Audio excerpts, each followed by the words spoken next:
sound. Oh, there we go. We've got the sound. Welcome. Greetings, everybody. Thank you for coming tonight. My name's Mike Blake. I'm one of your Iron County Commissioners. So I'm one of the 3 elected commissioners. I've kind of written down notes so I don't ramble on. We were trying to make this as short and sweet tonight and get information out and get folks on with their evening. I'm one of the commissioners. I have the opportunity and the honor to be the liaison between basically public safety, from the sheriff's office to the fire departments and such, as part of my duties. I also serve with, Commissioner Paul Cousins and Commissioner Marilyn Wood.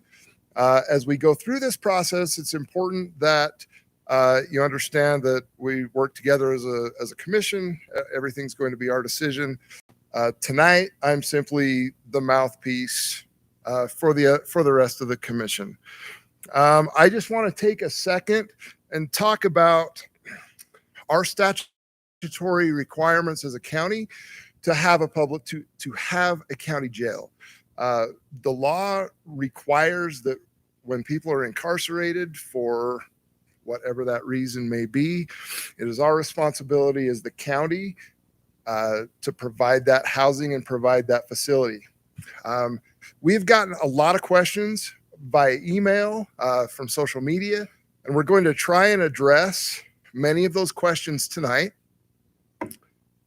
Let me, before I get ahead of myself, we're going to try and address many of those questions tonight. One of the questions, and we've kind of had an overall arc of this statement come to us. Why don't you focus more on schools and education than you do on a jail?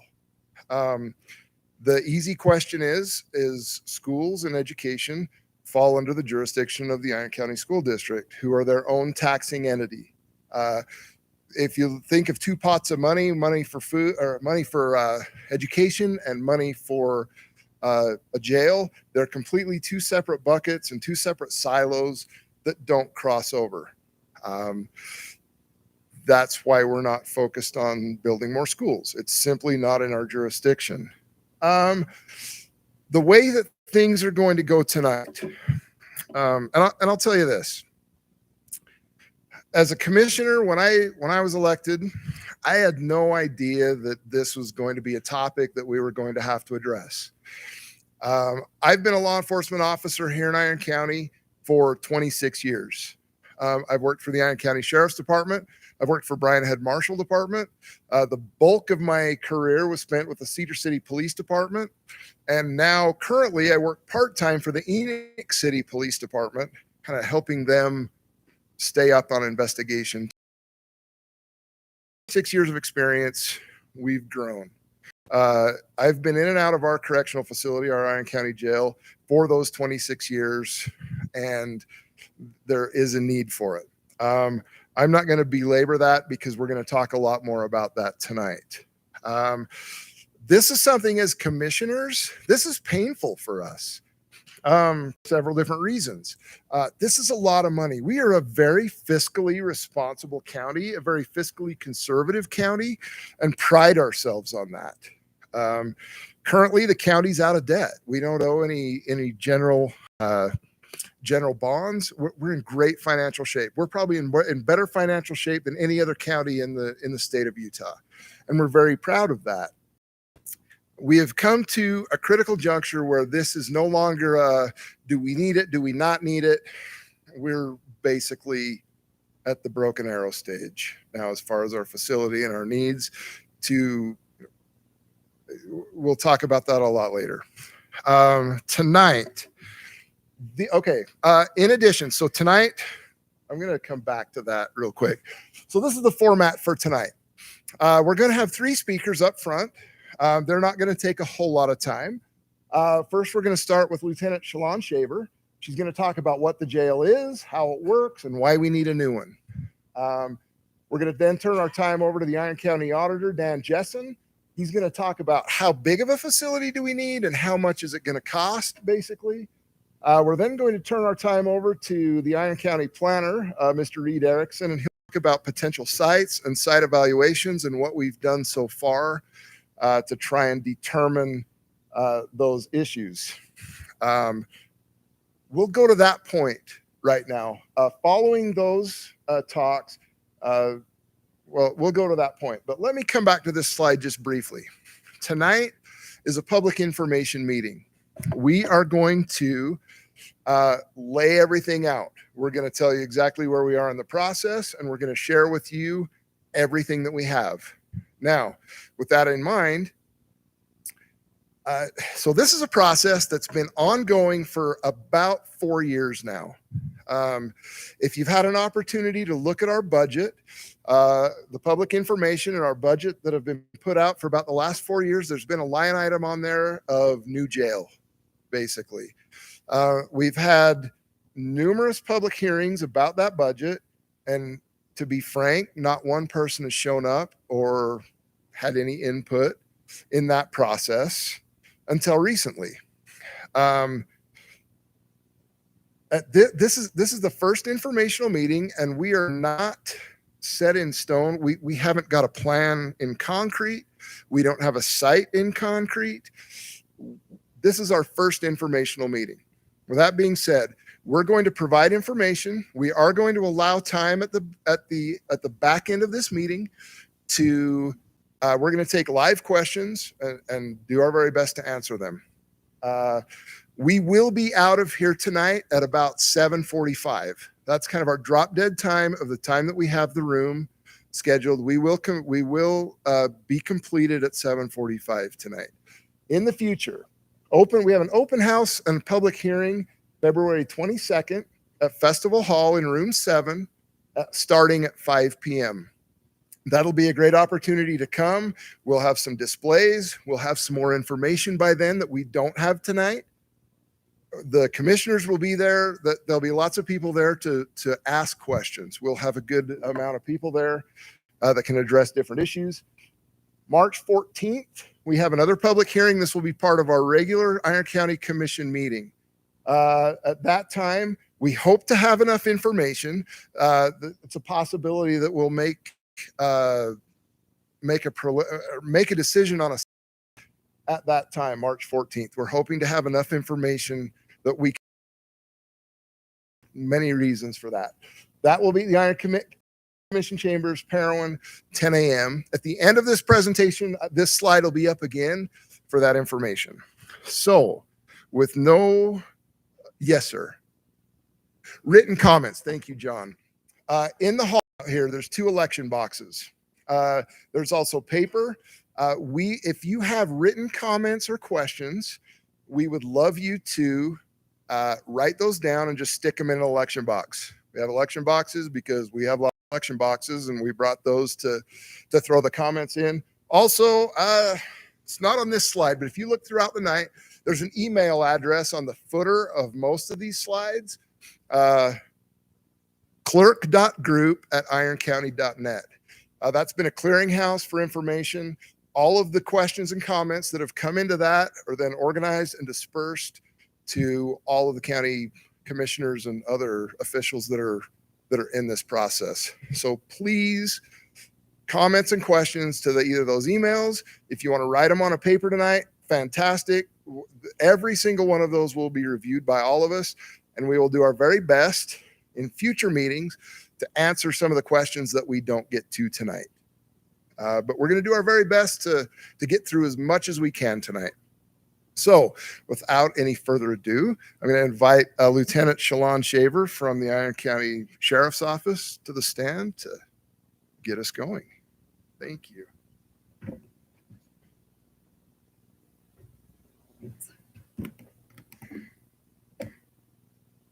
All right, disclaimer, I'm not a big public speaker, but I've been tasked with providing you with some information. I've never worked a clicker before, so we're going to do our best here. Oh, that's cute. Okay. All right. So the Iron County Sheriff is responsible for protecting the citizens of Iron County by providing a secure holding facility for persons legally confined in the county. The Iron County Jail's #1 priority is to ensure the safety and security of our community, our employees, and the prisoners in our custody.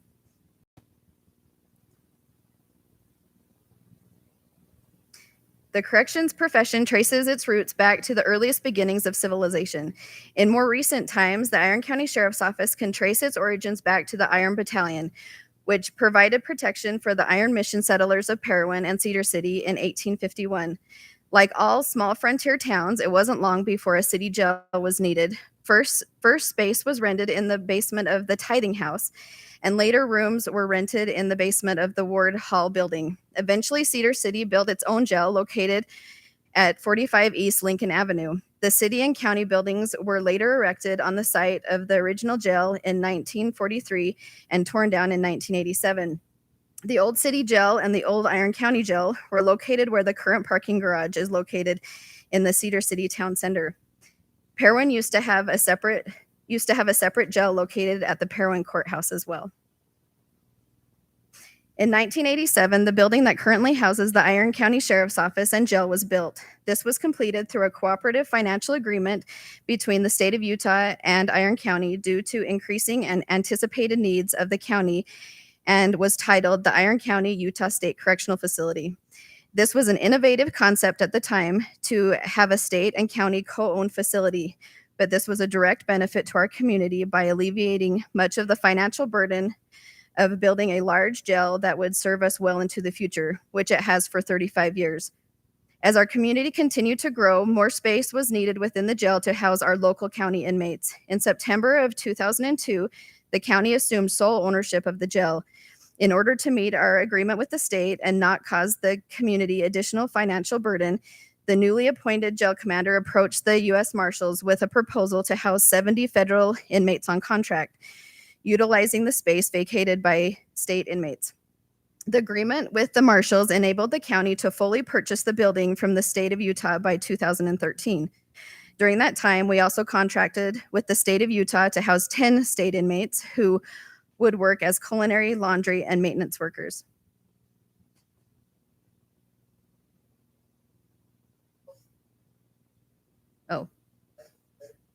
Oh, good. Thanks for keeping me in that loop. All right. Okay, here we go.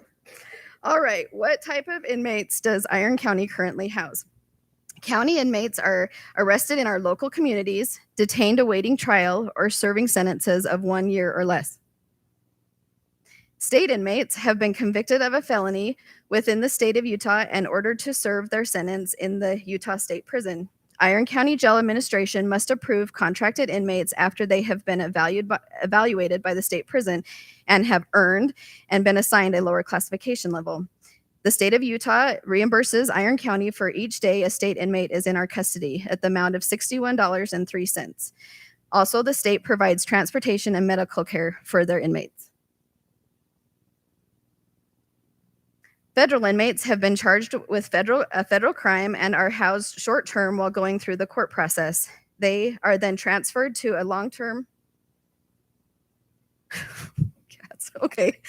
They are then transferred to a long-term federal facility following sentencing. Iron County is reimbursed for medical transportation and the daily housing rate of $70 per day. Iron County owns and administers the jail and all operations therein. While contracts with state and federal entities require specific standards and criteria for housing their inmates, they also recognize the singular authority of the Iron County Sheriff's Office in administering jail operations. Our house, our rules. What is the difference between a jail and a prison? A jail is a confinement facility of a local law enforcement agency. Its primary use is to hold persons pending adjudication of criminal charges or persons committed to confinement after adjudication of criminal charges for sentences of 1 year or less. A prison is an institution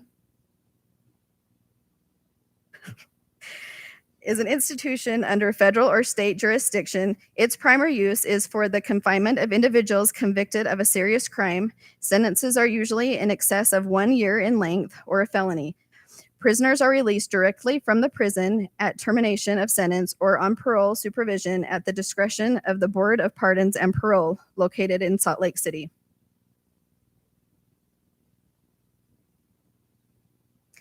Who is released into the community from the Iron County Jail? local persons having been charged with a crime and released on bail, local persons having served a sentence, local persons on supervised probation. Who provides transportation for an inmate once they're released? A reminder here would be that following release, an inmate is no longer an inmate. They are an ordinary citizen of Iron County, like you and I, but for transportation purposes, their family, friends, coworkers, treatment providers, public transit, Uber, community outreach personnel, or volunteers provide that transportation for them. How does inmate visiting really work?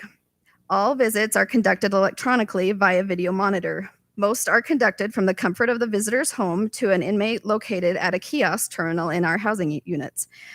Limited electronic on-site visiting is available but has experienced a decline in use. Escapes from within the walls of our secure facility are implausible.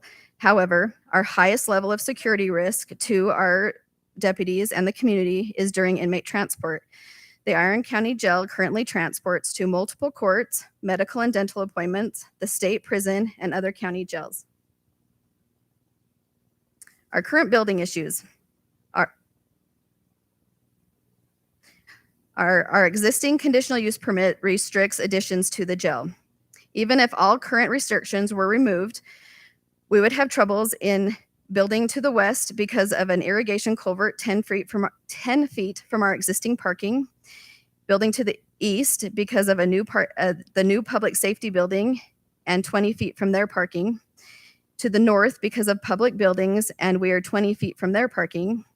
We cannot build to the south because our building extends to the street. This isn't my expertise, so I'm going to try to point out some things that our maintenance supervisor, Mike Gibbs, told me. These are pictures of our water lines and our water lines are galvanized and corroded. Our underground cast sewer pipe is corroded and leaking. So what he showed me was this part right here where these big lines are, that means that pipe is cracked. Right here, this should be round, but this little indentation on this side means that is also a broken pipe. This is underneath our laundry, and he says that it's too fragile to clean. He told a story of a backed up shower drain that he put a snake down. He put a snake down the drain, and it went straight through the P-trap and into the dirt underneath. This is a picture of our air handlers on our roof that are rusted through. What you can see right here is the insulation that's coming out of it. It should have metal over the top, but it has rusted away. And it's approximately $1 million to replace 2 air handlers. We have some settling. In the past, settling has required many door frames to be adjusted so doors will fit. We must cut into floors to replace corroded wiring. And the reason why this is so important is this maintenance issue was it's in a housing unit that houses 96 inmates or up to 96 inmates. So while we're doing remodeling, or if we are to remodel our current facility instead of building a new one, we don't have anywhere to put those inmates while we are remodeling.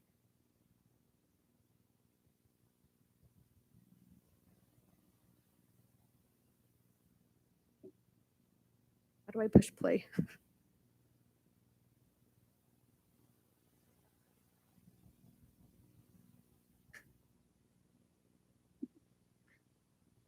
Oh, look, there it goes. All right, so here's a video. We were doing a perimeter check, me and Sergeant Cheney, and I guess Sergeant Cheney and I, and here was the video of one of our exterior doors, and he stuck his pen in it just to see how far it would go, and it went all the way through the door. Yes, this is just one door. We have many doors. This has been fixed. We don't have a hole in our jail. However, these are some of our maintenance issues that we run into. These are some pictures of our leaking roof and some of our pipes.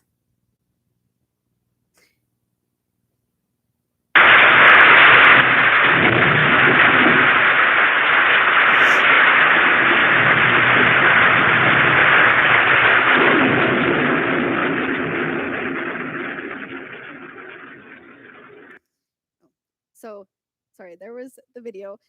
So that's That's an average rainstorm, a broken pipe, and that area that you were looking at, that's in our programming area and our medical hallway. And that was our medical supervisor going to save us there. This is the pipe that broke that was in the ceiling. This is one of many basement floods that we have had. What we have in our basement right now is our evidence office and crime lab, our IT servers, our storage, well, some of our storage, canine training supplies, and our physical training equipment. Here's pictures of more pipes, and more pipes. This is my last slide on building issues. We also have outdated plumbing fixtures that need replacement. As a reminder, we have over 100 bathrooms. There is not enough parking, and the asphalt needs replacement. All available storage is being fully utilized. We cannot obtain parts and components due to them being outdated. It is necessary for our maintenance supervisor to purchase some of our needs on eBay. Our current housing constraints. Not all inmates get along. We have vulnerable inmates, we have protective custody inmates, predatory inmates, violent inmates. About 10 years ago, we began classifying inmates due to their criminal history, current charges, disciplinary history. We classified them now as minimum, medium, or maximum security. What that's done for us has been phenomenal. It's decreased our inmate on inmate assaults as well as inmate on staff assaults. A fun fact, well, I don't know if it's a way fun fact, but is that the large majority of our maximum security inmates are our local arrest. Those aren't our federal inmates. Those aren't our state inmates. Those are our local arrests that are coming in. We also have male, female, or alternative gender identity inmates that cannot be housed together. We also have we've had a very big increase in our mental health and medical and COVID quarantine needs. We also have inmates serving disciplinary sanctions. The layout and design of the current jail no longer accommodates necessary segregation and housing requirements. The benefits of a podular design, I'm not going to go too far into this because there'll be some other speakers on this, is that it improves safety, streamlines operations, improves classification management, and enhances our rehabilitation. Basically, more space, more programming equals the possible reduction of recidivism. So our maximum bed count is 256. However, it is not feasible to house that many inmates with our current constraints. Our manageable population must be 180 or lower. 2 weekends ago, I had our officer in charge text me with this text. Hey, sorry to bug you, but we are out of mattresses and are full in special, C block, and booking. What would you like me to do for housing needs and intake?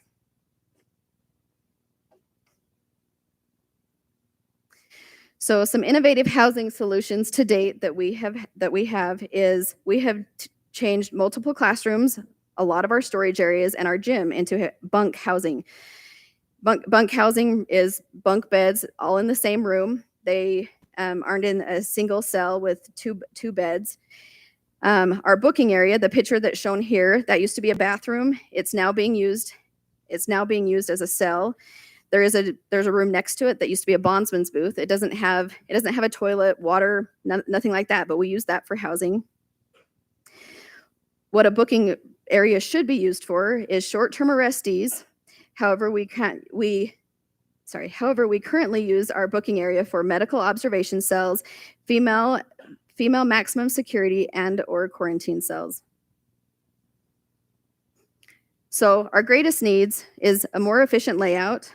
We need more female housing. So here's another fun fact. So the Iron County Jail was built originally for 4 females. Four females. We have turned a classroom into a housing area, put 12 sets of bunks in there in hopes to only have 24 females in there. We've held up to 40 females in there. It has 2 toilets, 1 shower, no outside light, and that is our female housing due to the original design. We also, our medical medical and mental health housing, correctional facilities have become our de facto mental health hospitals. Overcrowding has necessitated refusing arrestees and reducing contract inmates. In Iron County began reducing the number of contract federal inmates in 2009. In approximately 2012, Iron County began refusing Class B and C misdemeanor arrests who were not an immediate danger to the community or themselves. Beginning in 2020, COVID protocols required a reduction in inmate population for housing management needs. We stopped accepting short-term court-ordered commitments, including weekenders. We also stopped accepting many misdemeanor warrants. Warrants are issued for noncompliance with original court orders. Currently, the Iron County Justice Court has approximately 8,100 active warrants with a monetary value totaling $6 million. Currently, the 5th District Court has approximately 765 active warrants with a monetary value totaling $3.3 million.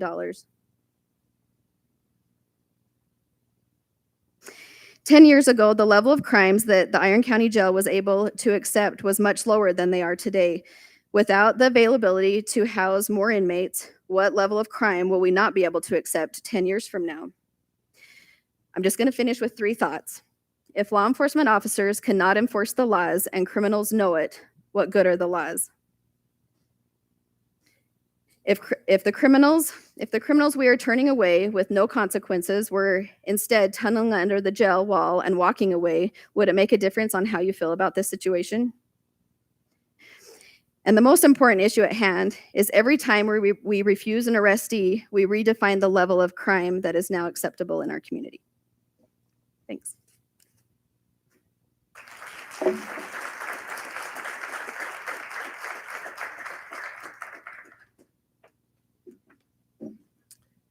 I can promise you I'm not going to be anywhere as exciting as Shalon, and I apologize to those that may have come to.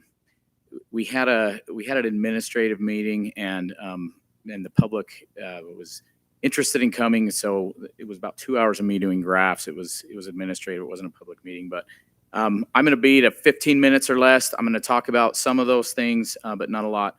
So really, what I'm going to do is some of the planning, some of the projections, and some of the thought process. There's been a lot of questions that have come in about how big. There's a lot of misconceptions about how big. What's the county's approach? How big do we need to build it? How much is it going to cost? What's really the impact with that? So I'm going to talk a little bit about that, including some of the design factors that are involved in that decision process. This is a really tough puzzle to crack, but we want to make sure we get it right because there's a lot on the line. We basically have 2 big factors to consider when we're looking at our projections and our planning. The first one is the incarceration. Right now in the projecting, and we're using an assumed rate of 0.002373. Basically means is 2.4 inmates per 1,000 people in the population, right?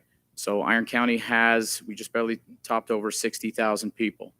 What we're talking about is county inmates, because what the county has to do is we have to take care of the county needs, and Shalon has talked a lot about that. Sorry, Jail Commander Shaver. Shalon's awesome. Anyways, so this is the rate that we've used. It's a national average, and the national average is really smooth.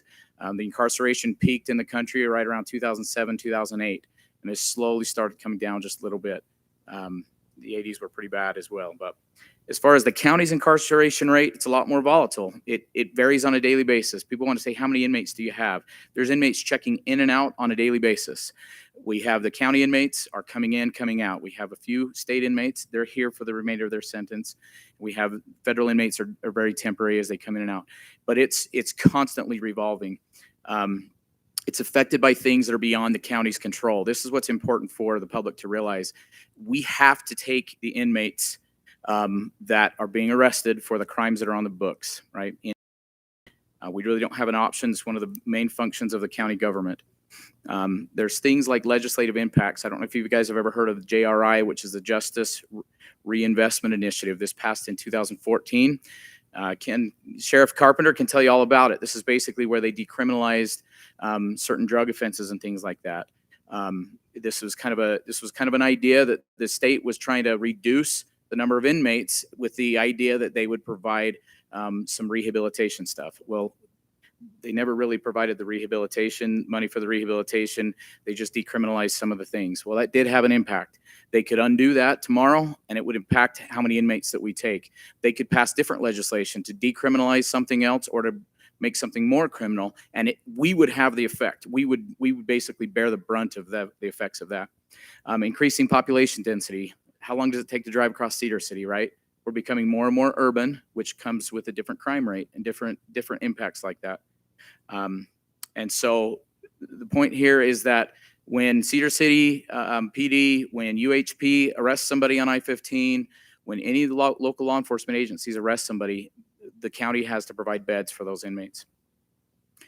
Just a rhetorical question, but who here expects, given our current society, crime rates to just fall, to magically fall? We're planning on incarceration rate staying the same, but there's arguments that it could go up or could go down. We're planning on it for the same. I really don't think magically crime is going to go away in Iron County. The other bigger factor is population. Now, this is a main consideration of our model. In the past 40 years, Iron County has more than tripled in size. Go back, do the math. 1982, we were at about 17,000 people. We just passed 60. Lieutenant Shaver talked about how we started with a facility and we had a lot of state inmates, and then out we got a lot of federal inmates to kind of fill those beds and help us pay those bills. Contract inmates, and I'll talk about that. We're down to, we don't have very many, and our county needs have just grown to the point where we've filled up the jail. In the last 40 years, we've had an average growth rate of about 3.1% per year. This is what it looks like. This graph is basically the actual population, and that little green squiggly line is the average growth rate per year. That spike you see in the year 2000, that was a correction with the census. We didn't just get a huge growth. That was just the estimate being trued up. So we're seeing on average about 3.1% growth. There's a recent study, you may have read about it in the paper. They just barely published a study for the next 40 years. This is what the state goes off of. They are estimating that state population will increase by 66% in the next 40 years. They're looking at the southwestern region, so that's where we are, southwestern region, that will increase by 129% in the next 40 years, with Washington County specifically being at about 166%. We're projecting that Iron County will grow on average annual years. That means that we will more than double in size. Facility has got to serve county needs. So I just want to make sure I drill that home. As we forecast that out, the yellow is the next 40 years. We're going to double in size again, probably more than double in size. Now, projections are just that. They can be high, they can be low. I guarantee you that the actual growth won't look exactly like that nice smooth line, but we have to have something to go off of, and so that's what we're planning on. Use to grow.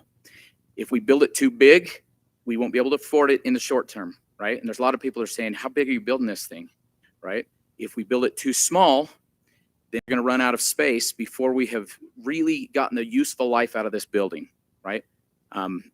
So what we're basically talking about is doing a phased approach. I don't know if you can see this, but this is a rough drawing. Now, we haven't had the jail fully designed. This is an estimate, but it's based on recent designs, the way that they're building with these podular structures, right? So basically, the pod, that wagon wheel up at the top, is where the inmates go, and it's 3 stories high, and they're able to put inmates in there in such a way that they can really section them out. They can have them being observed digitally and line of sight, all the inmates at any given time. The really cool thing about the podular approach, which we'll talk about, is the efficiency of it, right?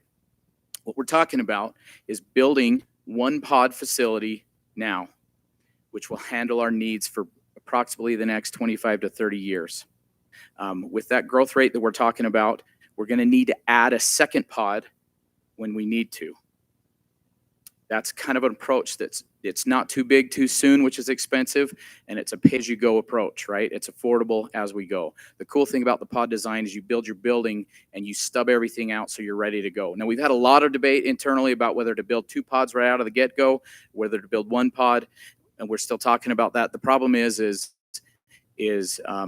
they're really expensive, right? If we were going to build 2 pods, we would need to have a real good justification, and I'll talk a little bit more about that.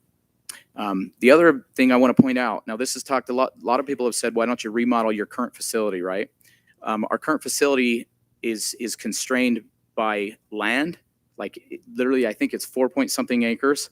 We could probably, if we knock down the existing building, we could probably build a 1-pod facility, but we would the maximum capacity at that at about 25, 30 years.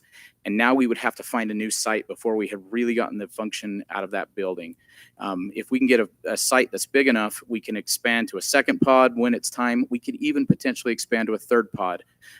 Depending on the timing, we may have to remodel some of the older parts of the jail to do that. That's kind of the phased approach that we're talking about.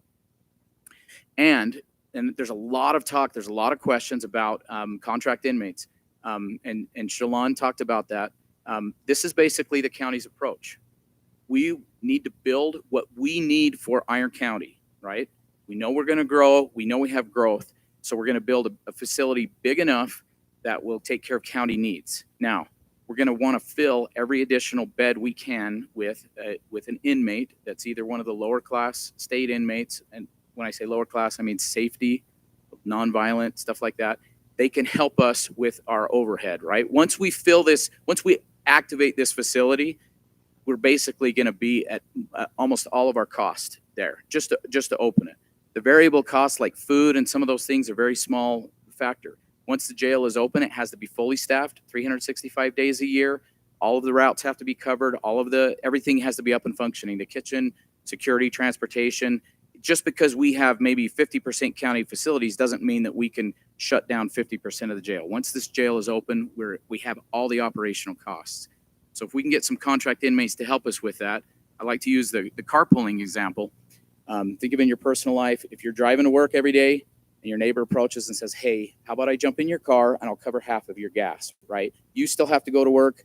None of that changed, but now you're able to share some of that cost. So if we can fill some of those extra beds, right, then we can go that route. Now, there's a lot of speculation that we're going to do what Beaver has done, and that's basically build a massive facility, much larger than we need, and fill it with contract inmates. There's an argument to say that that's a good idea. Beaver, currently with their contract revenue, completely covers the budget of the jail. In Iron County, that's about $5.5, $6 million, and the sheriff's budget in Iron County, that's about $4.5 million. It completely pays for that, and so they're able to keep their tax rate nice and low. Now, those contracts aren't available. We've talked to the state. We've talked to the feds. They say, we'll give you as many as we can. The state says we're standing pat. So that's really not an option for us at this point to build a bigger facility. So we're going to build what Iron County needs and fill in the excess space. Does that make sense? Right now, with the limited contract inmates that we have, and this is shrinking all the time as we get more county inmates, we're receiving about $1.5 million in revenue right now that helps cover our $5.5 million operating costs. So if that revenue were to go away tomorrow, we would have an unbalanced budget. So it's far from making money, but if we can fill those extra beds, that's kind of why that's the county's approach. So even today, if we got rid of that $1.5 million revenue, we would have a budget shortfall, and we would have to figure out a way to make up the difference, right? So new jail pod design. I'm not going to talk too much about the design, but I'm going to talk about the efficiency. I talked about the jail. If you break down the jail's budget, about 85% of the jail's budget is our people, right? Our people are our biggest asset. They're also our biggest expense. To run the jail, it's people, right? Without people, you can't do it. Like I said, the food and all of those things, it's really small when you compare it to the people. So if you have an inefficient jail design, which we do, we have to have multiple control rooms and all of this stuff. We're not able to have as many inmates per officer, right? The newer pod designs are much more efficient, and it allows us to change that employee to inmate ratio. And I'll show you how that works as we talk about the numbers in the new jail. The other thing about it, as Shalon talked about, is the ability to separate inmates into the different pie shapes, right? Think of an orange cut in half, and you see all these little pie shapes. Because a new pod design is able to segregate the population so much better, we're able to fill the jail much more fuller. Right now, we're at about 70% capacity, and we're full. right? It's not like a hotel, you get to fill 100% of the beds. With the new pod design, we can get about to 85% capacity. That's really important. Jail safety, which our design guy can talk about. I have to keep my time, so I'm going to keep it real quick. Capacity levels. This is in the red. That's our projected county inmates, which is based on incarceration rate and population over the next 40 years. The orange is our current county facility, right? We have a little bit of wiggle room right now, and those are being filled by contract inmates. We're having to lower that number as we get to capacity. We'll be at full capacity within the next 5 years. And then you're making hard decisions. That happens occasionally now. It gets worse as we reach that line, right? A one pod facility is the silver, right? That buys us about 30 years into the future. And at 30 years, this building should be still pretty good, right? So just from our own county needs, we need to add that second pod, according to my projections, stuff like that, in about 30 years. Now that's going to be give or take, depending on a lot of factors. So phase one, first pod, that's now. Phase two, somewhere in the future, as we need that approximately 30 years out. So a lot of people have asked about capacity, percentages, all that stuff. Our current facility is 256 beds. Our working capacity is 180 beds. A one pod facility is 384 beds. That's a 50% increase in beds. The working capacity is 326 inmates. That's an 81% increase in working capacity over our current situation, right? People are telling you it's 500% increase, things like that. A one pod facility is an 81% increase in working capacity and a 50% increase in actually countable beds, right? This is what we're working on. I've spent a lot of time with the commissioners, the sheriff. What we're trying to do, if we can keep the cost down of building the facility and the site costs. The site costs are incredibly variable. We're hoping to be able to avoid a tax increase via bond election. Bond election we just went through with a school. Jail with contract inmates filling in the excess without. That's our goal. And if it looks like we can do that, we can avoid impacting everybody here financially. So it's kind of rare. It's kind of rare to be able to do that, but that's what we're trying to do. Building costs for the facility. Now keep in mind, we have not bid it yet. We've gotten estimations. This is for the building. It's approximately $43.50 million. Site costs, locations, right? That's what a lot of people are here to talk about and to hear about. They're going to range. Now, this is site costs. This is everything from buying the land. This is all of the dirt work. And this is building all of the infrastructure to get to the jail so that we can then build the building, right? Those range anywhere from about $3.5 million, and it's going to be anywhere between $3.5 to $5 million on the 3 sites that are close to town. As you get far away out from town, we have a landfill site, and Reed's going to talk about that. The site costs go up exponentially just because of the infrastructure cost. When they built the new state prison that they're about ready to open up in Salt Lake County, they spent $90 million just getting the infrastructure to the site. That was in a recent article. Okay, one pod facility. I've got to move along, so I'm going to hurry up. The county has saved up approximately $15 million in cash. That's money that will come off of that we won't have to finance. People have talked about new employees. How much bigger is this facility, right? To open a one pod facility, we're going to have to get an additional 17 employees to open it, right? Now, there's something I want to point out there. Back to my number, we've increased working capacity by 81%, and we've done it by increasing staff by 32%. That shows you the efficiency of the new model, the new design, right? This is not a rendering, by the way. A lot of people have thought this was an artist rendering. This is Uintah County. It's the most recent county facility that was built in Uintah County. It's right smack dab in the middle of Vernal. And we actually have the builders here. I noticed that they're here, Leighton Construction, right? You guys built that one? And it's a beautiful facility. It's not an artist rendering. That's the actual facility. It's a picture standing in the parking lot. You can go look at it. And that's an aerial shot, so you can kind of see the pod design. That little blue part in the front, they actually were able to co-locate their courts. We would love to be able to co-locate our courts. Unfortunately, that's a state decision because the district court handles the majority of the court cases that are going to interact with our jail. Justice court, they're not really going to jail with or in justice court. We transport prisoners up and down Main Street in vans right now to take them to court.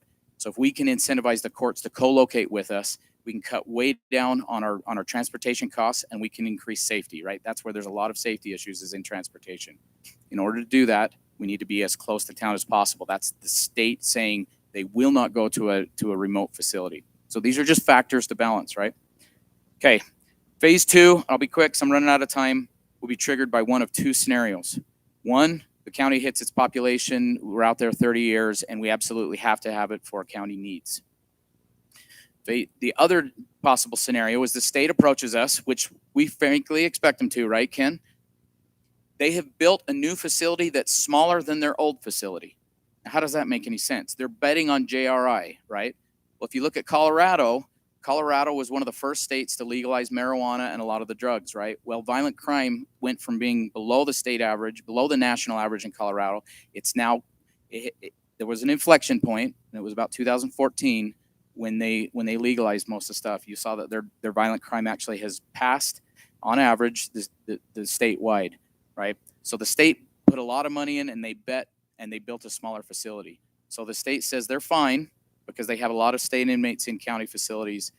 We wonder if they won't come back to us and say, we would like you to build a facility. We would only do that if Iron County benefits. And by Iron County, I mean Iron County citizens, right? If it actually makes it so that it takes some of the burden off and we could lower some taxes. We would build a second pod. That would be a county commission decision. That's what would trigger phase 2, right?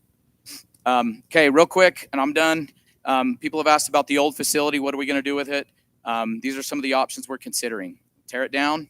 That is real great commercial land right on Main Street, right? Allow that to be commercially developed.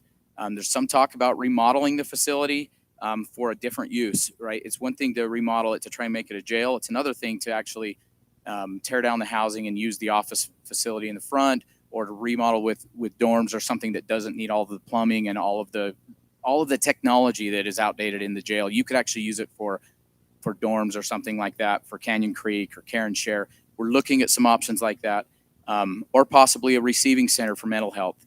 The jail, as she talked about, is kind of this, it's where when there's a crazy person at midnight and the cops have to deal with them, and they're a threat to themselves and this community around them, they end up in our facility.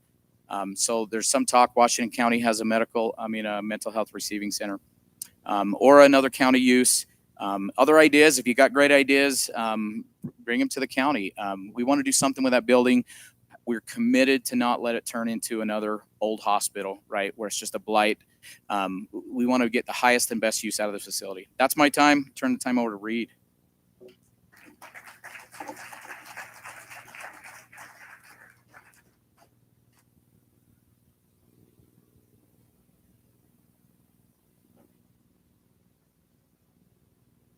Thank you, Dan. Shalon, great introduction. Can you hear me all right? Sounds like I'm talking to myself. You heard the need, you've heard the condition of the jail, you've heard some of the design considerations, you've heard some of the cost estimates, and now we're going to talk about what the options are for different site locations. And this has, there's a lot of things to consider. I'm just going to put a lot of information on one slide and then just talk through it a little bit and explain the 4 sites that the county is considering currently and that have been considering for some time.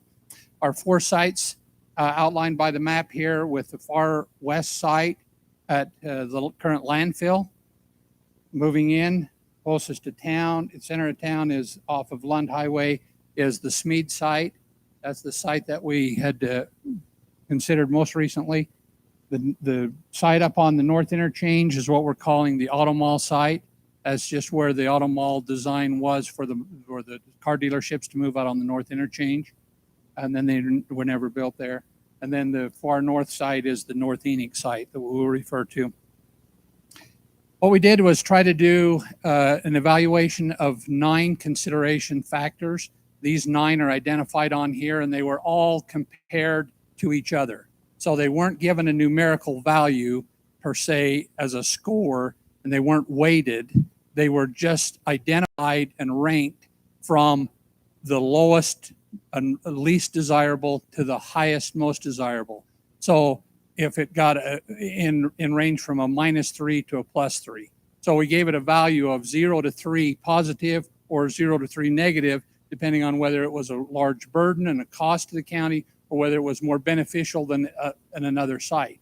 So it's subjective, and you could look at this and say, well, I don't think that existing or future development should rank the same as proximity to courts or the factor of utilities. You can make that value judgment. This was done by the many of those that are presenting tonight in the commission in evaluating cost with contractors on, for example, what soils represents. It's the cost to be able to associated with the ability to develop the site.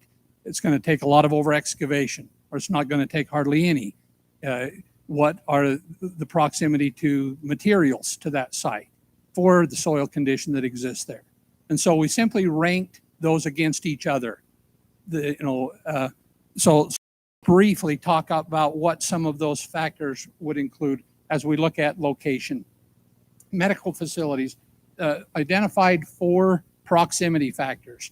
So these are all things that not only affect the ability for law enforcement to be effective, but costs associated with transportation, with providing the service, and I'll go into those in a little more detail as we talk about each one.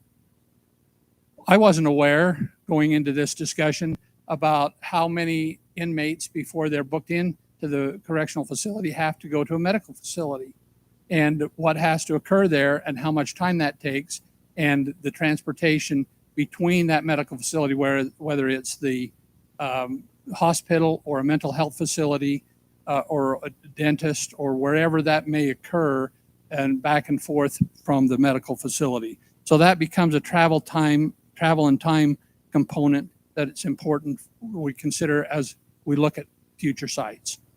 And so we took a look at where all those were in relation to where the site locations were, recognizing that most of them were closest to the auto mall site, for example, than the landfill site. It's a long ways out there from where the medical facilities are, so that ranks as a -3, where the auto mall site is the best choice in relation to that factor. Courts, very similar. Courts are, as explained previously, a lot of interaction back and forth, a lot of time to transport, and that distance is important. Law enforcement is a convenience factor for how close a different law enforcement agency has explained, whether it's the state, federal, local, municipalities, county, all law enforcement agencies transport to and from the jail, and wherever they arrest and when they book and their proximity. One thing I also didn't understand is the relation factor of the proximity to law enforcement jurisdictions and the jail, especially in the remote locations where there may only be one officer on duty. The longer it takes for that officer to bring someone who's been arrested, get them booked in and get back, that jurisdiction is without law enforcement. Reduce law enforcement. There's that officer that was on duty in many cases, Bryan Head or out in the west side of the county or wherever it is, that's the only law enforcement officer on duty. And so when they're transporting a prisoner, and the longer it takes to get to a facility and book them in and out with medical and all the associated factors, then that's a time that they're not providing service in the community. Existing and future development is a difficult one to assess because everyone views that a little differently. What we have found, and this is the NIMBY issue, is not in my backyard. Nobody wants a new correctional facility in their backyard. And this is the hardest one really to address. But what we found in research and empirical evidence by our own correctional facility is that it's really a non-factor in terms of safety in the neighborhood, property values in the neighborhood. We haven't been able to see in any comparative research where it's been an adverse effect on neighbors. Safety-wise, it's the greatest concentration of law enforcement in the neighborhood is around the jail. There just hasn't been the fear factors that have come out that we often think about, not a jail in my backyard. So that's a difficult one. And what we did there in terms of trying to evaluate and rank that in relation to sites is how close that proposal is to existing current development, what future development plans are in terms of type of development, commercial, residential, densities, and things like that that would have effect on that or that would be affected by that. And so, that's very subjective, of course, and I know that there are a lot of different ways to view that. But what we have found, like in the case of the state prison, when someone puts $90 million into infrastructure and rents it out to an area, then all of a sudden all the land around that is worth a lot more, and then all kinds of other commercial development and residential development move out into that area. I always use the example of the interstate. It just amazes me as you drive down I-15, and you can imagine the public hearing and discussions that occurred as I-15 was built. And it's I use Nephi as an example. When you're coming from the north and you look down and you see how the interstate swings out around Nephi, it would have been much easier to go down through the east or the west side of the valley than up on the bench and around on the west side. But I remember, I'm actually old enough to remember some of that discussion when that was built, and since that time, and this happens regularly. Can you imagine, the uproar of wanting to bring that through a residential neighborhood, the I-15, and yet what you've seen over the years is where has all the development occurred in Nephi? East, right up against the interstate, multi-million-dollar homes built right along the interstate. And if you try to build that today with those people there, they would, scream bloody murder because you're not going to put an interstate near me. But we see this often, and it often happens, and the adverse impacts of a correctional facility is just not something that we see play out. Utilities, let me move to the next one. Zoning is an issue related to what the property is currently zoned as opposed to what current land uses are allowed on that zoning and whether the property is zoned for it currently. The Smead site, as it ranks 3+, is because that's the only site currently that's zoned appropriately for a correctional facility. It would need a conditional use permit, but it's zoned light industrial, which is the only zone in Cedar City proper that allows for a correctional facility. And so the other sites would either need a zone change, some land use, whether it's in the county, whether it's in Enoch City, or whether it's in Cedar City, is how those are ranked. The next component is utilities, and Dan mentioned a little bit about what the utilities do in terms of costs for a correctional facility. 20+ million to run the infrastructure out to the landfill site. There's no sewer out there. There's not adequate water currently. There's no gas. There is some gas, but there's a lot of need for infrastructure to go to that site to be able to have it site ready. The other facilities, the Smead site, the utilities are very close. The north site, the utilities are very close. The North Enoch site, sewer is not available. And so all of those things factor into what the costs will be as you look at a site and try to develop that. I think I mentioned a little bit about soils. I won't spend any more time on that. Transportation infrastructure relates to how accessible the facility is and how much other good transportation corridors are available in the area. Is it a single out without a lot of other access?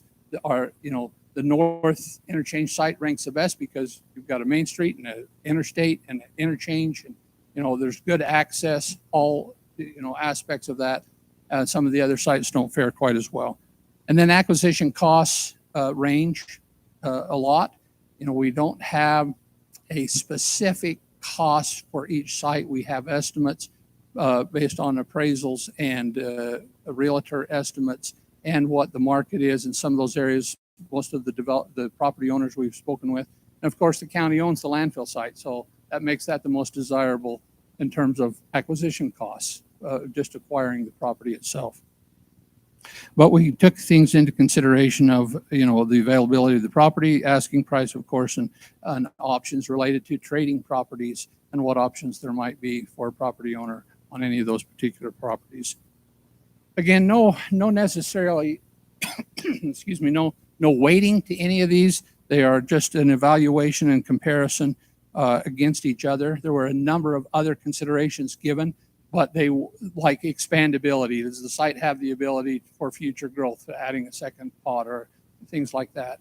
And we didn't list those here because several of those other considerations there were really no differences in the various sites. They all were large enough. We're looking at, 30 to 40 acre pieces of property. They're all large enough to accommodate both what we expect to build to start with and then added future growth. So that really summarizes what we're doing in terms of trying to compare available sites, what their impacts are. We are concerned about what those impacts are and how community views those impacts, but we hope that we can have a good discussion going forward as we evaluate these sites. Thank you.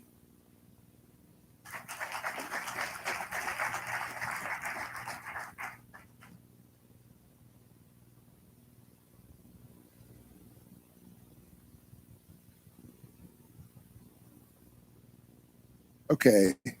First of all, I'd like to thank, I really do appreciate the participation we've had tonight. I really appreciate you guys being here. As commissioners and other officers of the county, we truly do care about what you guys think.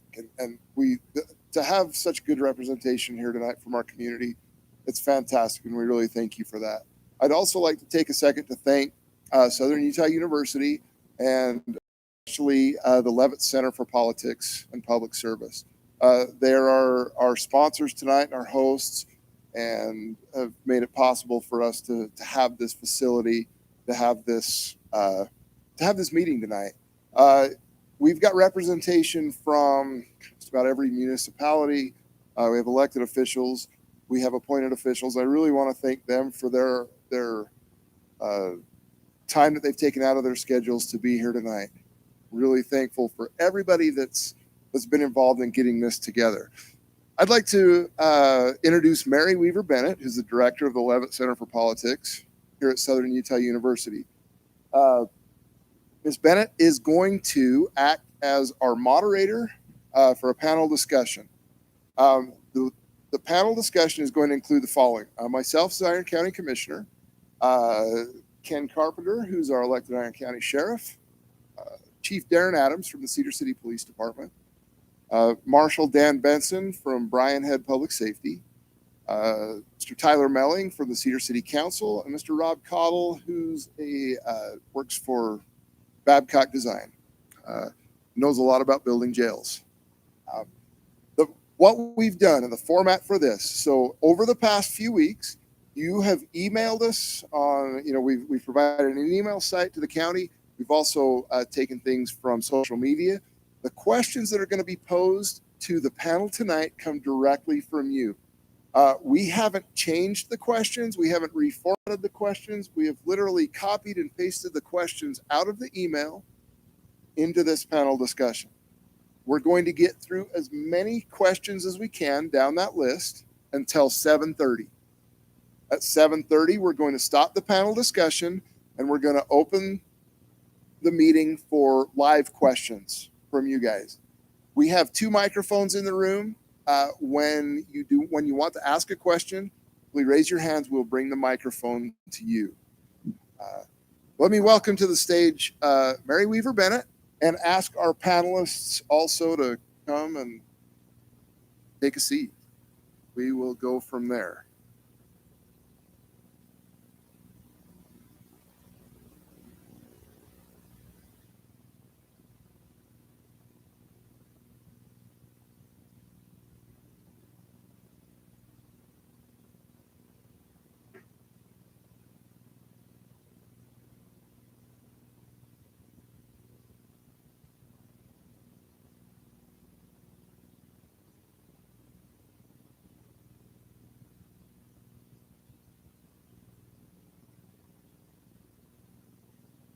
I'm going to apologize on account of Mary, so she's not making an excuse. We had a file with the questions, and the attachment was corrupt. So I've sent her an older version, which wasn't as optimized for her to see it on her phone. So she's going to have to scroll back and forth. So that's on, let's blame technology. She does have the question.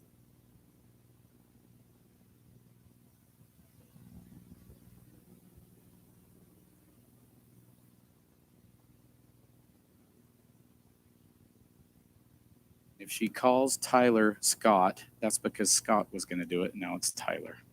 This isn't the old spreadsheet, so I don't have the.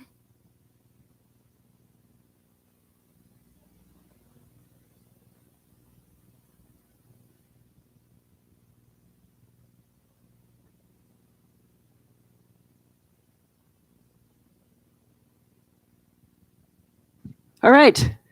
Wow, look at all the people. Exciting times. All right, so I have the questions, and I think I'll just start going through one for each panelist, and then we'll go around and around. So the first one, oops. We'll do the first one for Dan Benson.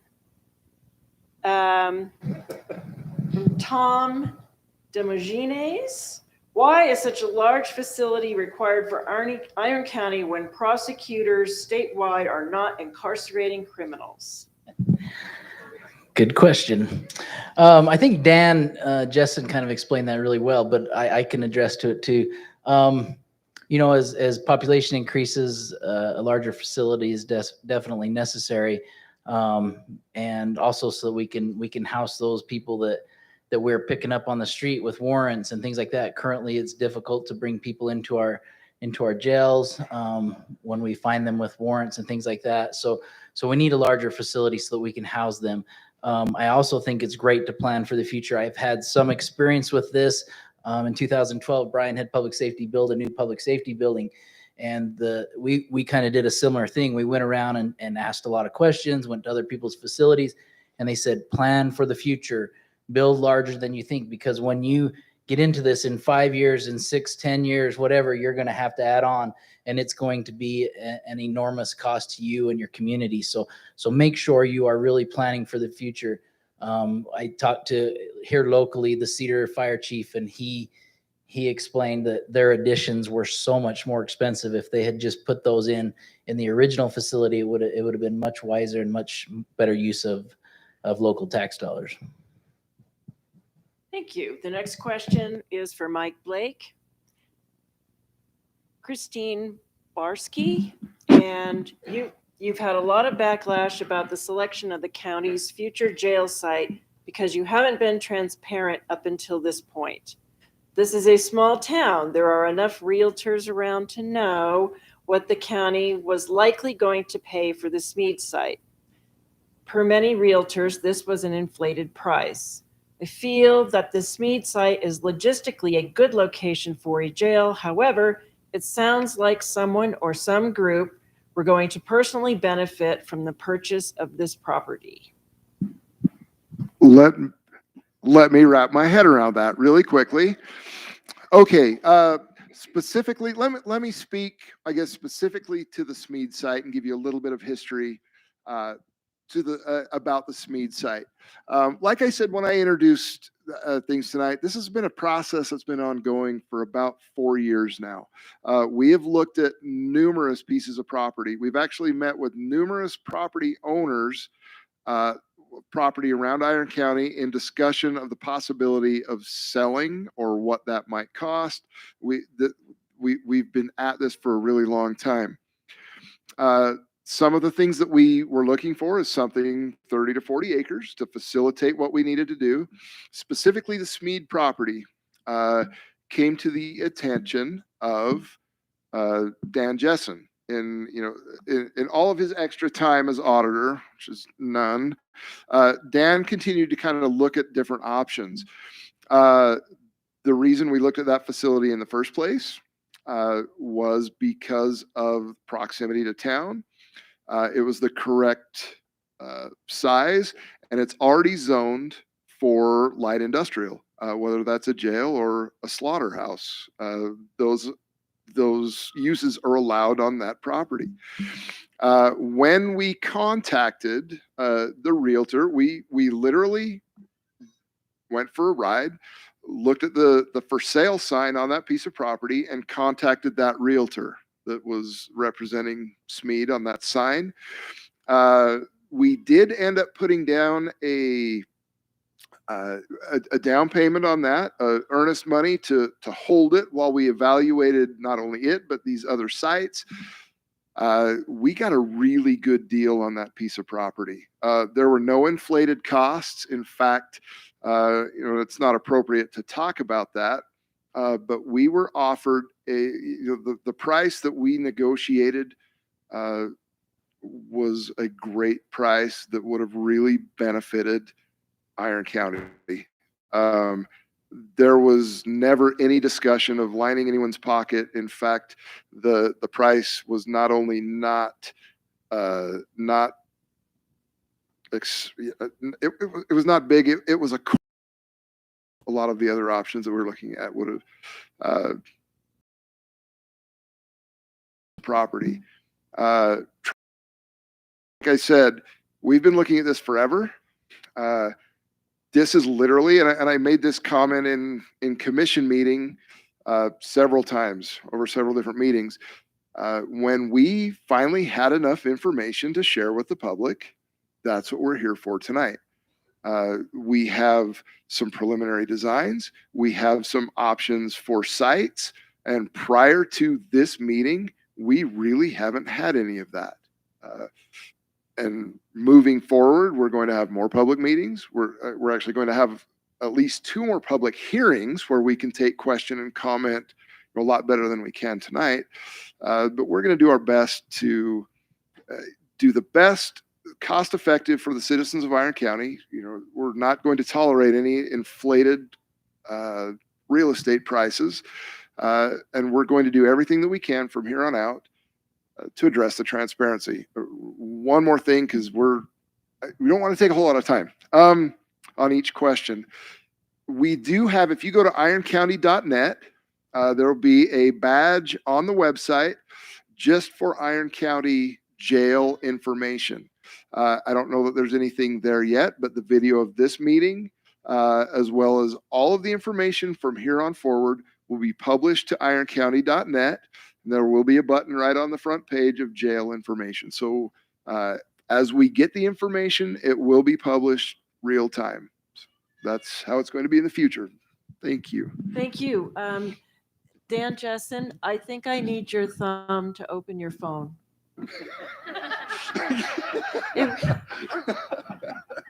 Yeah, time out on me.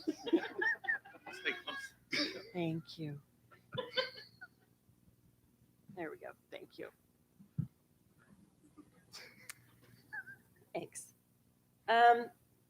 Here's a question for Ken. Okay. Clifford Gravette writes, I am a Cedar City resident and I'm employed in a law enforcement position in a neighboring jurisdiction that requires me to interact with corrections officers and police on a regular basis. One of the major and recurrent problems the corrections staff I work with have to address is transportation of inmates to detention following arrest, transportation to hospital facilities when they become ill, and released persons finding their own transportation home once they are released from custody. Another problem faced by officers I work with in my jurisdiction is the time involved in transporting newly arrested persons to a detention facility prior to going to a police station or substation, preparing reports, booking evidence, etc., and transporting them to court for hearings and trials. A remotely located jail will add many hours of transportation for officers and significantly more expense to the county. Based on these experiences, my question is this: has Iron County and or the Iron County Sheriff scored the 4 possible locations for the new detention facility for 1, accessibility to medical facilities, 2, accessibility to transportation, such as cabs, Ubers, buses, etc., for newly released persons, and 3, accessibility and proximity for officers and court facilities. Yeah, that's a great comment and a great question, both. Just let me answer the question part first before I comment on the other. As you saw Reed's graph, we have looked at and that's something that's extremely important to us, because one of the most dangerous times for the officers and the inmates is during transport. You know, generally speaking, people don't escape from jail. They don't have that opportunity. If they've escaped from jail, then something has gone really dreadfully wrong with your staff. If it's going to take place, it's going to take place during the transport. It's going to take place while they're at a hospital facility, while they're in court or something of that nature. So the more that we can reduce the transport time, the safer the facility is for everybody. And in addition to that is the cost. When you start looking at what it costs us to equip a law enforcement vehicle with all of the equipment that it requires, cages and abilities for restraints and everything else that goes along with that, coupled with the cost of deputies that now would have to be increased in order to make those transports, because the transports are longer duration.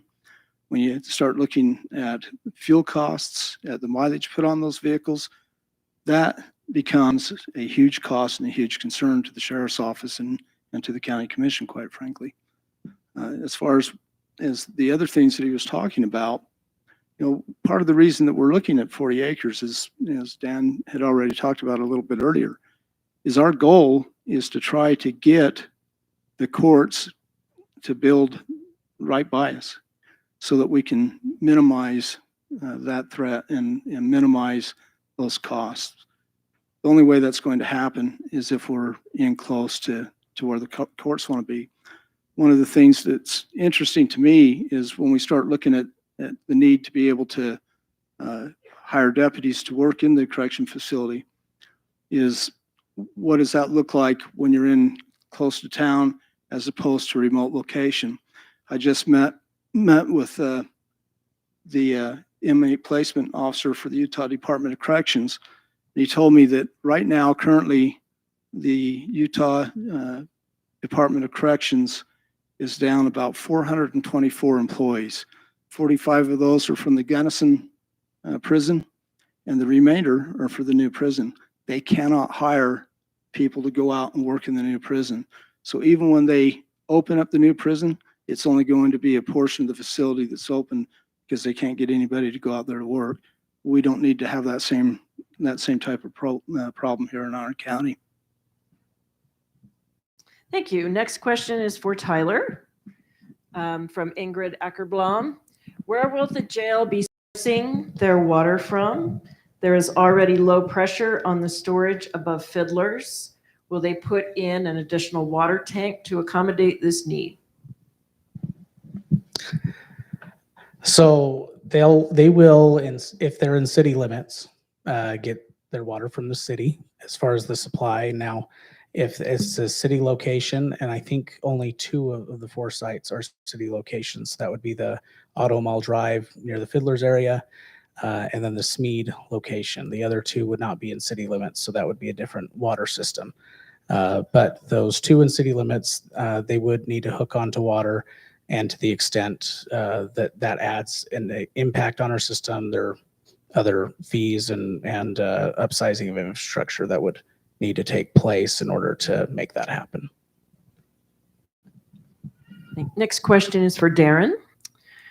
Gary Suter writes, if we're going to build a new prison, why wouldn't you expand it to include an adjacent youth jail and do away with or repurpose the youth jail near the golf course? Thank you. That's a valid question. Absolutely. So there's a few reasons why that wouldn't be appropriate. Along with adult JRI, juvenile JRI has come down the pike and probably more appropriate for juveniles. The last thing you want to do is introduce a juvenile into the correctional system early on. as they're still developing the brain and they're still growing. Really, the practice is to try to handle that in a much more appropriate and measured way, and usually that's home confinement, juvenile probation outreach. Along with that, there are very strict restrictions on first of all, housing adults on the same property as juveniles. There's also site obstruction requirements. So you can't have adults and juveniles co-located together where juveniles can see inmates incarcerated. It's not appropriate. In addition to that, the state likes where they're at. It's a state facility with state funding that addresses that. And they like where they're at. They're not interested in spending money to co-locate. There's also another factor with confidentiality. The current location as it stands now, the parents like that. The parents like the anonymity to be able to go up, pick up their child or do a drop off so that everybody's not watching, that I have to take my kid to detention and the same for the children. And so as I've had that discussion with the director of juvenile detention, although again, a good question, it just wouldn't be appropriate to co-locate those together. Thank you. Next question is for Rob from Glenn. How will the jail employees have input on the design of the new jail? Is the safety of the inmates and the employees being considered in the design or only the cost? That's a great question. When we design a jail, safety of both the officers and the inmates becomes the number one criteria for all of the designs. The way jails operate, as you saw in some of the diagrams, it's very much about how you control the flow of people and control the different groups of people within the jail. And you have to do that equally for inmates so that you're not having populations of inmates that are clashing with each other, as well as you have to create a very safe working environment for the officers who have to spend their time there. We absolutely, with every jail that we've designed, we sit down with the sheriff and the jail commander and the folks that the sheriff brings to the table, who will actually work and run the jail. And we talk about in detail how the program of the jail is laid out, how they operate their jail. Every sheriff and jail commander runs their jail slightly differently. And we just incorporate the design principles that we've seen to work successfully to work through that process. It's very much an iterative process, and the officers and the sheriff and the jail commander and the commissioners are heavily involved through the entire process. Thanks. Next question, back to Dan. It has been stated that the cost of prisoner transport is high and takes officers off our streets. Will this new facility have a dental room so the dentist can come to the jail instead of inmates needing to be taken to appointments outside of the facility? And what other plans are being made to reduce the cost and need of prisoner transport? Let me get to I'll do the medical question of that first. So it's my understanding, yes, that there will be medical facilities here to help handle those basic medical needs. And so that will definitely reduce cost of transportation to and from hospitals and dentist's office and mental health facilities and things like that. So that's a great addition to our jail system for sure. A lot safer, as the sheriff pointed out as well.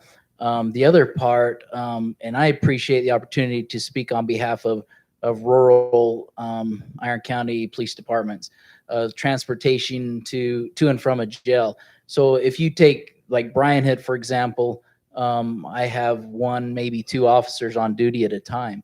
So if I've got to pick somebody up and I've got to take them to the jail, that leaves my area, my mountain, my town, my community uncovered for a time. And that gives me a lot of uneasiness.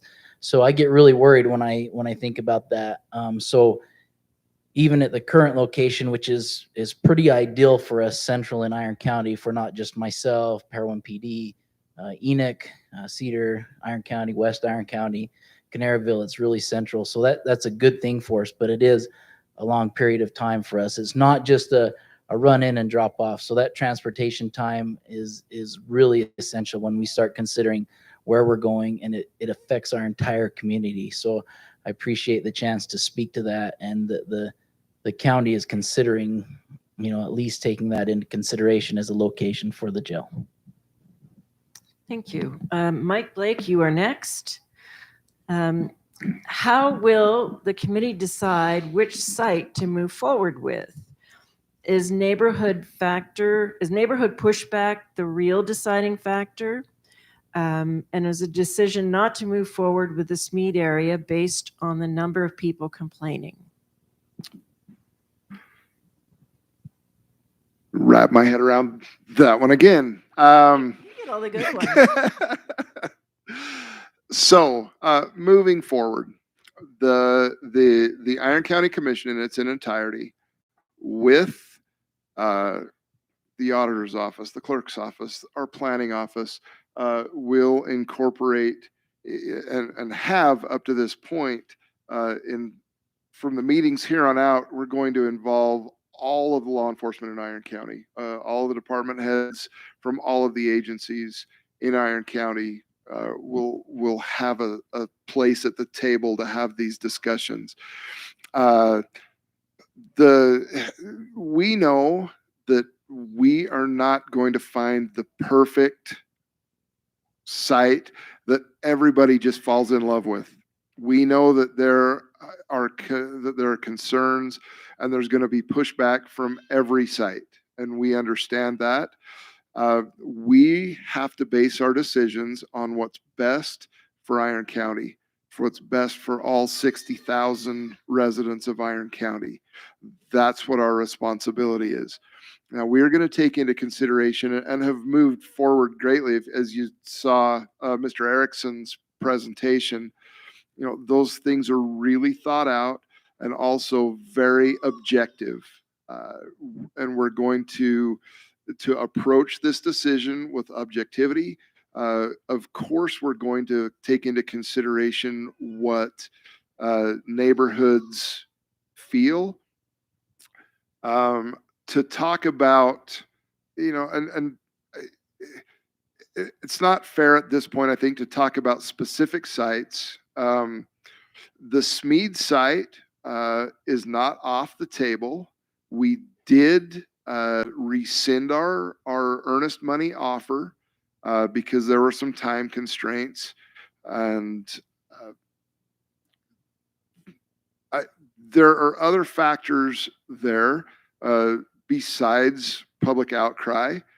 And just to tell you, when we've decided to take our offer back on that, soon after we placed that offer, there were some other pieces of property that had not been available prior to us having those discussions that then became available. It's not that we overlooked all these sites and said we're going to plunk it right here by Smead. That property checks a lot of the boxes, as you saw from Mr. Erickson's presentation. But it wasn't until, after we started having discussions about this property, some other pieces that were now, in the presentation actually became available to us as possibilities after we started having the discussion on the Smead property. So we were asked by people to, hey, let's slow the process down. Are you sure that this is the property that you have to have? Our answer is no. We put an earnest money down on that property because it checked a lot of boxes. And as we did the evaluations, we wanted to make sure that somebody else didn't come in and swipe that property up. But we never did rule out these other possibilities. And in fact, once we started having those discussions, some of these other possibilities actually came to fruition that were not possibilities prior to. So that's kind of the history of that transaction. We're going to look at everything from basically the 9 things that Reed identified and looked at with his group. That's going to be a real deciding force, but we're going to try and evaluate everything. We're not going to say, oh, let's not look at that. We're really going to be trying to be comprehensive in making this decision, knowing that this is a decision that none of us are looking forward to as commissioners. The last thing we want to do right now is drop $50 million on a new jail, but we don't have a choice. It's that time, and frankly, it would be a disservice to Iron County and our constituents to kick this down the road any further. It's the right thing to do, and so we as a commission are committed to make the best decision that you've entrusted us with as much information to the public and to have an open discussion. And I hate this. I've lost sleep about this. I'll continue to lose sleep about this. I'm going to do my very best to make the best decision and the right decision because it's the right thing to do, and we can't kick it down the road anymore. Thank you, Mike. At this point, we would like to start taking questions from the audience who's here. And so there are 2 or 3 people who are running cordless microphones around. So if you raise your hand for your question, I will call on you. And I'd like to get some microphones up here towards the front, please. And I'm going to call on our mayor first.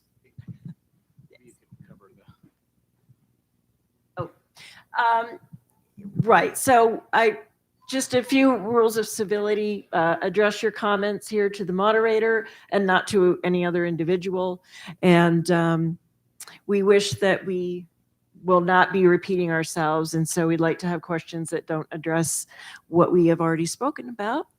And there we go.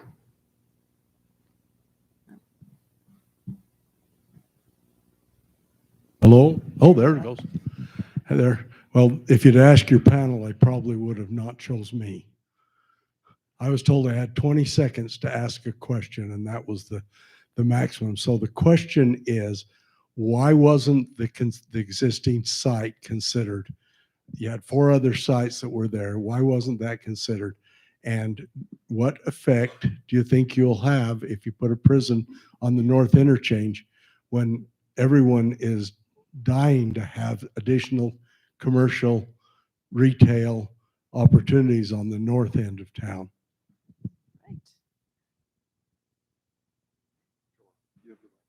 Okay. No, I'd be happy to talk about that. First, we did look at using the existing site, but when the current jail was built back in the 80s, Cedar City placed a conditional use permit on the facility that stated that we couldn't go outside of the current footprint of that facility.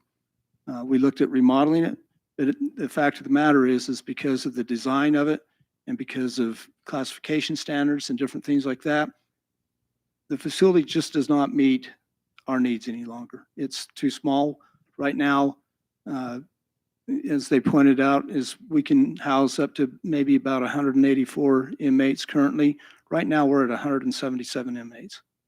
So we're right, and I'll address that, Mayor. So even if Cedar City lifted the constraint on us and allowed us to do that, if we had the space to be able to go out back and be able to build a pod, which is questionable, we still are at the same point that half of our facility is really environmentally not a good design. It's not really a good place. And I honestly believe that if we got an estimate of what it would take to completely remodel the current facility and build the pod onto the back, it would cost more than just building a new facility. Not to mention, we've run some rough calculations. It would add about $5 million to the cost because we'd have to house the inmates off-site during the construction, which would, I mean, even if you built the exact same one pod facility on that, you have to add $5 million to that cost to house them. We have to still house those inmates. We'd have to, if we could find somebody to take them, but it would cost us about, at current rates, about $5 million, plus all of the transportation. You'd still have to find a way to to take them in, process them, take them to, say you could get them in Beaver or Washington County, pay them a daily rate and get them back. You're going to add about $5 million to the site. Not to mention you couldn't build a second pod on that site. So we would hit our capacity again in 25 years before, whereas if one of these other sites, we could get it maybe 50 years out of it. It's about double the time in a different site than the current one. So Thank you. This gentleman here in the glasses and the blue jacket. Yeah, my question is for the sheriff. I know that your liability, the biggest liability that the sheriff has is the jail, civil liability and everything else. My question is this. As a elected official, you had your choice today to decide on one of those sites. Which one is it? Because I got your back. That's a good question. It's a fair question. So first, 3 years ago, when I came into office, we had identified 5 different properties, one of them being the landfill property. We had SUU do a feasibility study of those 5 properties, and they came back and rejected all of them. So we started all over from scratch, looking for additional areas that we could build. Quite frankly, right now, with everything that I know, the auto mall would be the best for us right now because of soil studies, because of the location to the interchanges, because of the location to the hospital and the courts, of just everything that's involved in it. Right now, that would be the best facility. I know that the mayor and I have had these conversations. He's extremely concerned about the development of other businesses. As I've talked with people that are involved in development and retail, they are very optimistic that if we started turning over soil there, that would increase the value of that property and that things would go in. I mean, quite frankly, I've been here back in Cedar for about 20 years and nothing has been built in the 20 years that it's existed. So what makes anybody think that it's going to take off now? I think that right now, if we do build a facility there, that it's going to encourage growth. One of the concerns that people have talked a lot about is, well, what about all the razor wire and whatnot? I'm going to ask you, when you drive by our current facility, do you see any razor wire? It's there, but you can't see it because of the design. And that's the same thing that as we've worked with the designer that we've talked about, is that we don't want razor wire to be seen. We don't want to have light from being emitted outside of our facility. We want to make sure that we address those things that are going to be friendly to the community and positive for the community. Okay. With a hat, the woman with the hat. Yes. Hello. I am wondering about, is it going to be a jail always with the 1 year people are not in there for longer than a year? I'm hearing the word prison thrown around a little bit, and I would like some clarification on that. Yeah, thank you. I appreciate that question. To be very clear, this is not a prison. Sheriffs do not run prisons, we run jails. Okay. One of the duties of the sheriff by state statute is to run jails. That's one of our requirements. We have to have a jail by state statute. And that's what it is it's a jail. It is not a prison. And as Lieutenant Shaver pointed out earlier in her presentation, we house people for up to 365 days. We don't go over 365 days unless it's a contract. Right? This person on the aisle right here. And there we go. Perfect. Okay, so I actually come at this from a different point of view, just for everybody. Not make people feel unsafe. I always felt safe growing up right there. But my actual question is, with the new jail, because I do have friends who are corrections officers, will the design help prevent them from destroying the, the shower systems and flooding their cells and backlogging it? Because I do know that is a constant issue that my officer friends have. That's a good question. Yeah, the modern jail design is a lot different than what it was 30 or 40 years ago. And in fact, the jail design, conceptual design that you've seen, all of the fixtures within the cells are detention grade fixtures that are physically bolted to the walls. They're meant for high abuse, but they also are set up such that you could shut off the water remotely if you have an inmate within the cell who's intentionally trying to be destructive. You can shut the water off to the cell.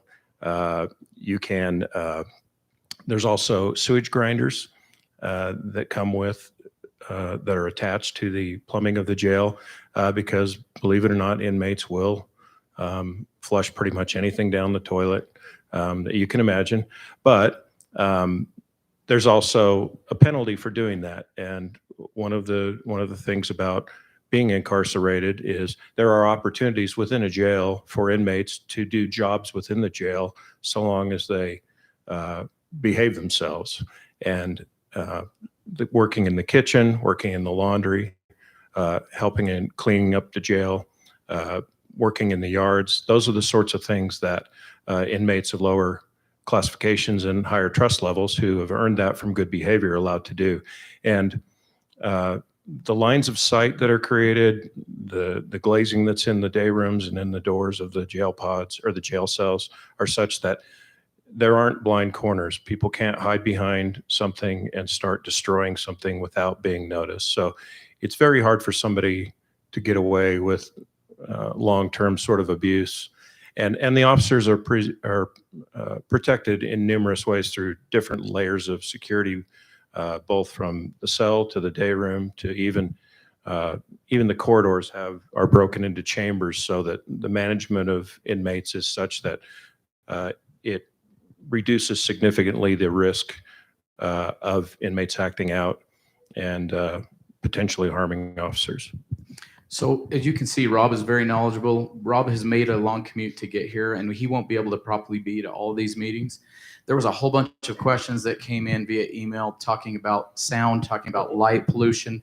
Maybe just real quick, while you're here, you could address that. Rob has designed a lot of these new facilities. Yeah, just for reference, we've designed the Uintah County facility that you saw on the slide, as well as Sanpete County and Kane County. And we also did a public safety and jail facility for the Ute tribe out in Fort Duchesne.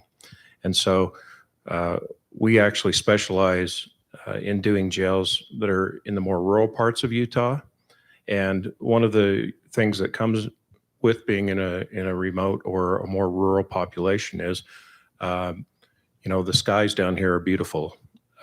Unfortunately, in Salt Lake, where I live, the light pollution from the cities kind of ruined the sky at night. And every year when I come down to Moab and I sit out at night, I'm blown away by the beauty of the sky. And we design all of our facilities under dark skies rules, which in a nutshell, without going into too much detail, are such that we have to have lighting on a facility such as this because security is important. You can't have dark spots on the outside of the building. But what we do is we use downlights and what are called cutoff fixtures they're specifically aimed fixtures with shrouds on them such that the rules of dark skies are such that you can't have uplight shining up into the sky, and you cannot have any light pollution from any of your fixtures going off your property line.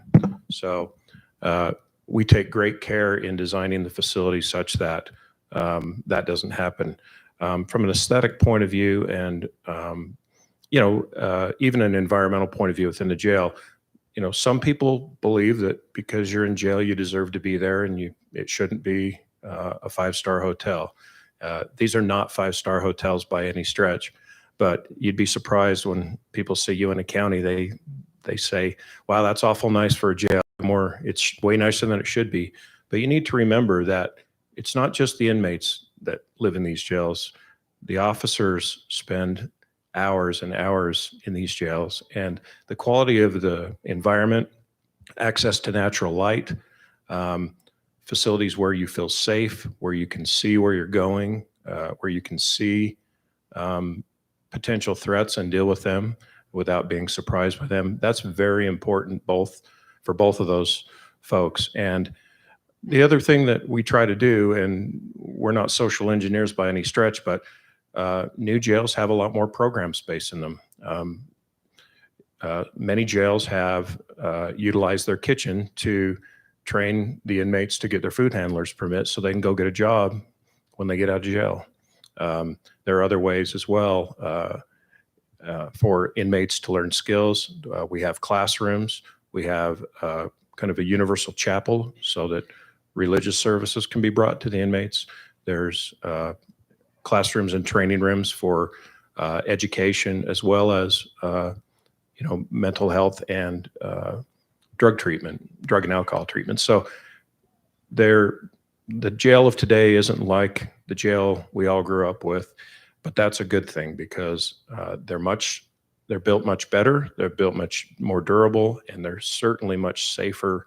And they save the communities money because of the way they're laid out. They do require fewer officers to manage the inmates through the use of modern detention electronics and the layout of the building. Thank you. We are at 8:48. We were supposed to stop at 7:45. Let's take the one more. Okay. There's one more hand up. All right. Well, Mike, you choose. Okay. These folks over here have had their hand up for a long time. Over Yes, on the end there, ma'am. right there. Yes. Ooh. Well, I have two questions. I need clarification and/or correction. As far as inmate visitations, I know they said it was a video visitation, or do you have a physical contact with them? The family members or relatives and so on? All visitation is electronic. So even if someone comes physically into the jail, they don't see the inmate in person. It's all done through like a screen. Like So a you do tablet. have visitors going to the jail? Very, very few anymore. It's almost exclusively from their homes on like a tablet. Second questions, on your phase one, pod one, you have 3 levels, inmates residing in there, but I didn't see any activity yard for the inmates. Is it inside the building or outside? So you want to talk about Yeah, that? the two sites we've looked at, both Smead and the Automall site, we've come up with some conceptual site plans, if you will, of just how the building may be arranged, which do show yards. That's really site dependent. One of the things we try to do with the buildings, especially with no matter what the site is, we really like the face of the building that's more like what you saw in the slide. It looks more like an office building or a public building to be facing the street, and we try to arrange the pods so that they're not sitting out at the street frontage and the yards as well. Both for, that's not the best part to look at, but it's also from a security standpoint, putting them back where the officers have purview over them and control over them is the best way to deal with that. So it is site specific, but there are outdoor yards depending on what the sheriff, the way they operate their jail. Kane County has a garden that the inmates who behave themselves are allowed to work in the garden, and they utilize the vegetables from the garden that they bring into the kitchen. So there are numerous things that can be done. Obviously, security still has to be a major factor in determining what the ultimate layout is. And the reason I bring the visiting and also the outside yard is because you do have visitors bring in contraband. You have visitors, if you have an outside yard, you have visitors, family members, relatives bringing contraband inside. So it does affect the community. Yeah, controlling contraband is a big deal, which is one reason why video visitation is utilized, and there's no more contact visitation in most cases. In Uintah County, their yard was actually kind of in this where the pod is, kind of at the 6 o'clock position. They actually utilize the building to define the outdoor yard, and that sheriff, Sheriff Merrill at the time, it was such an issue there that they actually have a mesh lid over it that still allows sunlight in, but contraband can't be thrown in, which is usually what happens in the yards. Which currently, that's how our yards are. Our yards that we have in our current facility are all, they're not inside the jail, but they're defined by the walls of the jail. And it's all covered with chain link mesh so that nothing can be dropped in. And that's one of the things that we have talked with Rob about in the design of this, is that, you know, we would prefer to have a block wall rather than no climb chain link fence or anything like that. You know, like I was saying before, you know, we have razor wire on our current, but it's all hid by the block wall, which is something that we would want to do on this facility as well.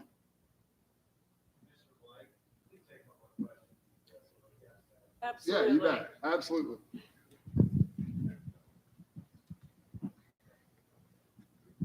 Yep, appreciate that.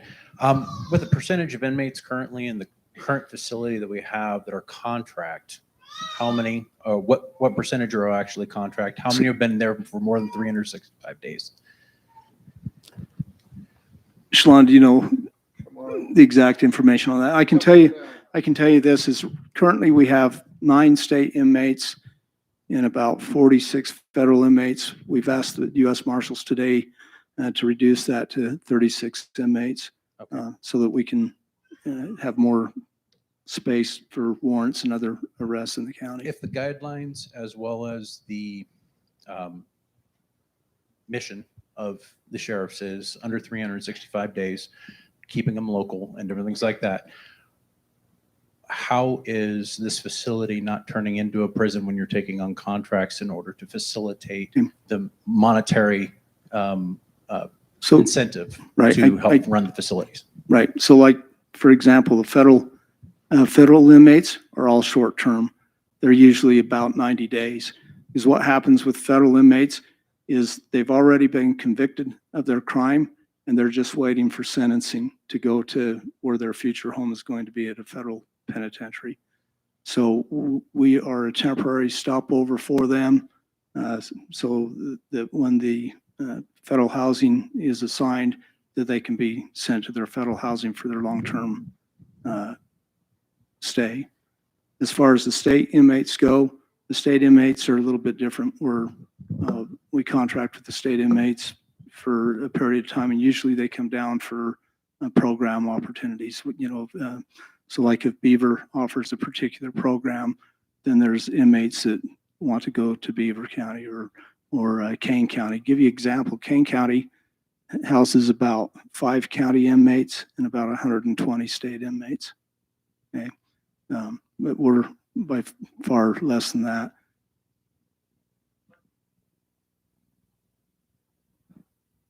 I'm sorry?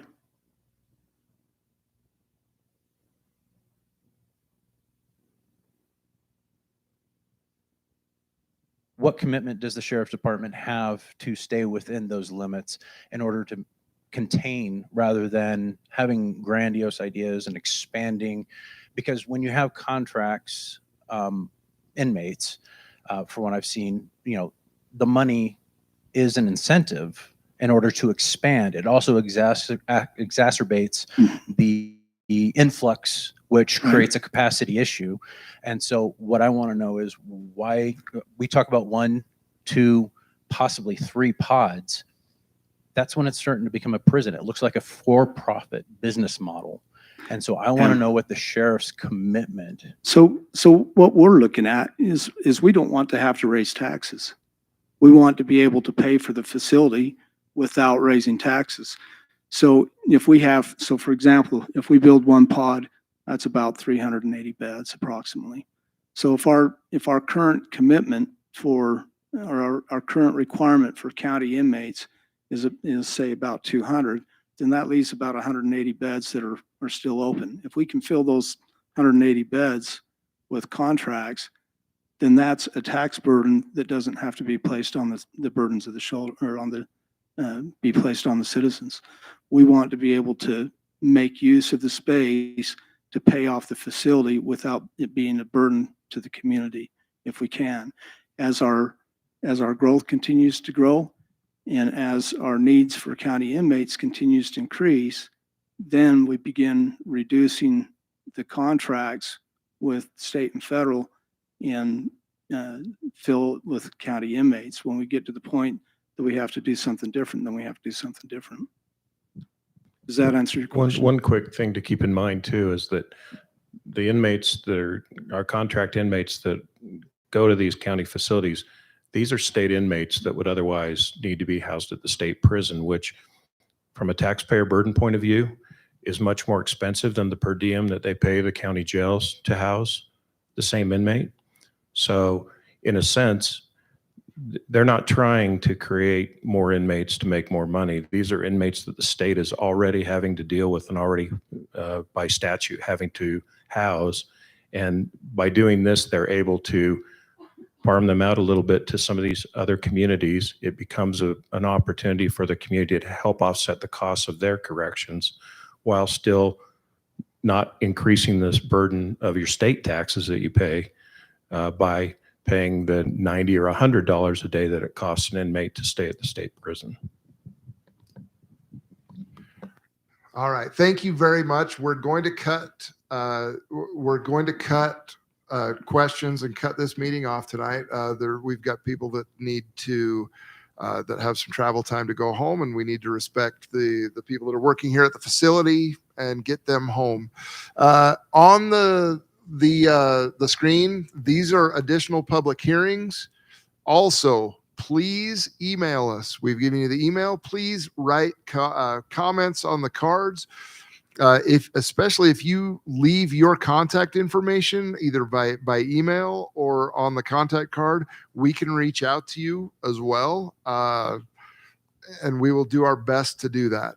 Again, I really appreciate all the input tonight. I appreciate our panel.